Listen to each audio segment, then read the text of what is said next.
As I mentioned last time, in August of 2024, I joined podcaster Recluse for a personal tour of House on the Rock, the bizarre roadside attraction designed by animatronics enthusiast and Wisconsin native Alex Jordan Jr.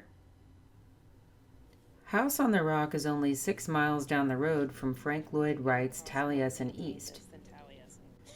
There's an apocryphal tale of Jordan as a young designer meeting Wright, who dashed his hopes by saying Jordan wasn't capable of designing a cheese grater. Jordan vowed to get back at Wright by building a house on nearby Chimney Rock. And some of Jordan's designs certainly echo Wright's, as you can see. The Tiffany glass, the shoji-styled lattice screens, the oddly exotic sculptures. But as strange and dark as Jordan's place is, Taliesin has a dark and disturbing past as well, that began in 1914. But the ceilings are low because he's doing this architectural technique called compression. Taliesin had been built by Wright as a place for his mistress, after his wife of 20 years refused to grant him a divorce. In August of 1914, tragedy struck. Wright's mistress and two of her children were brutally attacked by a hatchet-wielding handyman who was allegedly paranoid and disgruntled from being served his walking papers.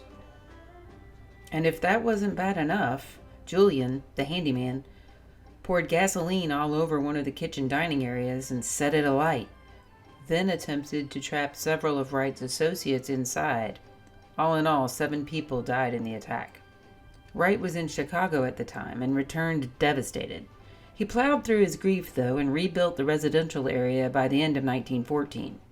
However, this wouldn't be the last time he'd have to rebuild. In 1925, fires started again from a faulty telephone or bad wiring and burned his residence down to the chimney.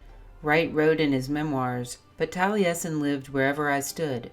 A figure crept forward from out of the shadows to say this to me, and I believed what Olga Vanna said."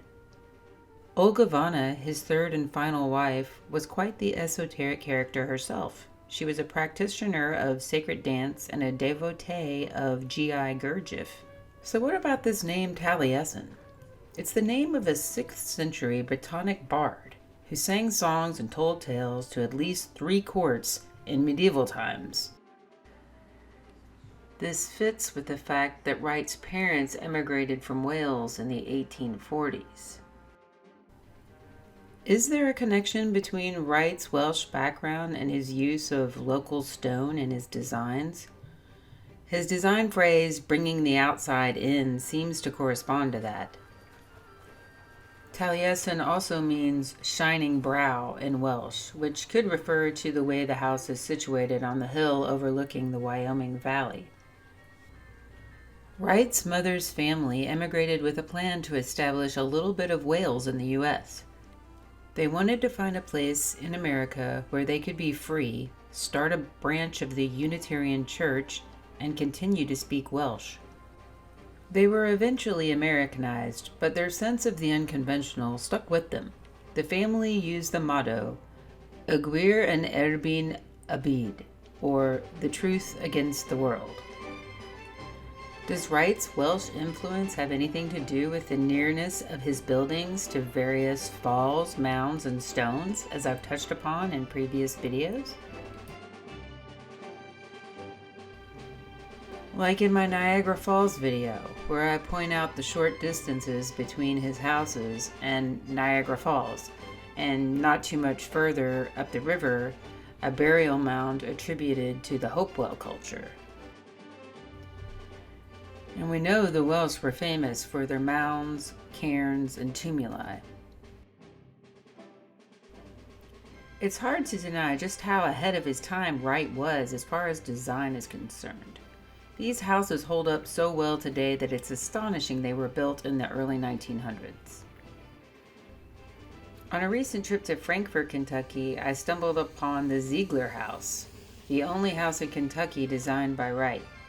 Wright published an idea in Ladies' Home Journal for a fireproof house for $5,000. Reverend Ziegler bought a similar design in the spring of 1910. Though Wright wasn't involved in the actual building of this house, I find it fascinating that just over 2 hours down I-75 is the Kentucky Anomaly, an area inside the Daniel Boone National Forest that NASA measured very prominent aeromagnetic and gravity anomalies with a satellite back in 1979.